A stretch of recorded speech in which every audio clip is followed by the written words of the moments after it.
in regular, orderly, conventional religions, everywhere suicide is taken to be a crime against God. Because He is the giver and He alone has the authority to call back life when He so desires. So that is why euthanasia or any act of murder are classed together. Moreover, there are so many complications and dangers attendant upon accepting this as a legal method of taking life, that you will in fact invite murder and disorder in the society. And in the name of euthanasia, many crimes would take place which will appear in a shady area where it will be very difficult to determine whether a crime had been committed or a normal request had been acted upon. Euthanasia also raises some questions about happiness and sorrow, suffering and relief and peace and disturbance and so on and so forth. Man moves between these two ends, and this is life. In some areas, the distance between the two is smaller and narrower. In some areas, it's bigger and broader. And the level of tolerance of each individual is different from others. He has his own level of tolerance. So there's so many factors which cannot be scientifically determined to help people decide whether, in this case, it is a fit plea, acceptable plea or not. So, according to Islam, things should be left to God. If a man suffers beyond his tolerance, what man has in his power is to use means at his disposal to alleviate the suffering. Some powerful drugs can be used. Some homeopathic treatment, I know, is so useful in the alleviation of pain and burning, sense of burning, in the terminal cases of cancer, that sometimes a single dose works like magic. So God has created a life of challenge for us. If there is suffering, there are also answers to suffering. So instead of following the right course to find an answer, if we short-circuit it and start taking lives, that would be playing God on earth. So Islam doesn't, subscribe to this manner of taking lives. Thank you. The next questioner is Mr. Gulzar Ahmed from Walsall, Birmingham. Walsall. Where is that? It's in Birmingham. 9 miles from Birmingham. Right. To be precisely. Right. Assalamu alaikum. Wa alaikum salam. First of all, I would like to thank Dr. Ahmed from Birmingham for bringing me here to see and feel what I have seen here. Thank you.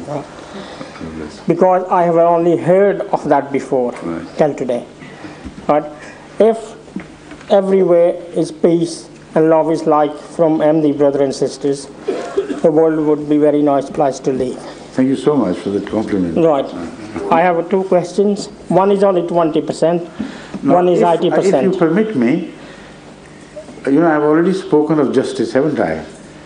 So when I didn't permit an earlier speaker to ask 2 questions together, yeah, the reason I said 2. I permit you to do that. No, there are only 1 question. One is 20%, one is 80%. Because I'm here after so many.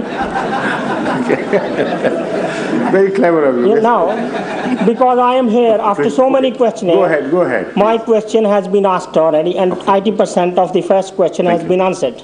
Please. Right? Thank you. Right. What is the contribution of Ahmadi Jamaat? What is the contribution of Ahmadi Jamaat towards what? Peace. Towards peace. Yeah, that is 20% I want to know. The most important thing which the world needs today is a rectification of attitudes and establishment of absolute justice. This is fundamental to the question you have asked. central to the question you have asked. How can peace be built? On what platform? That's what I'd love to know. You see, that is it. And if you remember Reagan, or was it Bush, who declared that we are going to usher a new era of peace in the world. A new world order would be created. Immediately after that, I delivered a sermon inquiring from him. Of course, I knew even if the voice reached him, he wouldn't stoop low enough to answer me and take me seriously. But the question still stands. It's a very vital question. On what platform do you propose to build peace? To my knowledge, peace can only be built on the platform of absolute justice. There is no other way. Whatever you may try, first you have to make the foundation of peace, which is absolute justice, then peace will follow willy-nilly by itself. So that is my answer to your question. We are already trying to make this awakening and awareness towards the vital importance of absolute justice, not only in general human relationship, but particularly in politics. Unless politics becomes moral only to the extent, not in other sense, they may enjoy themselves as they please, but I ask politicians, for God's sake, to return to the values of absolute justice.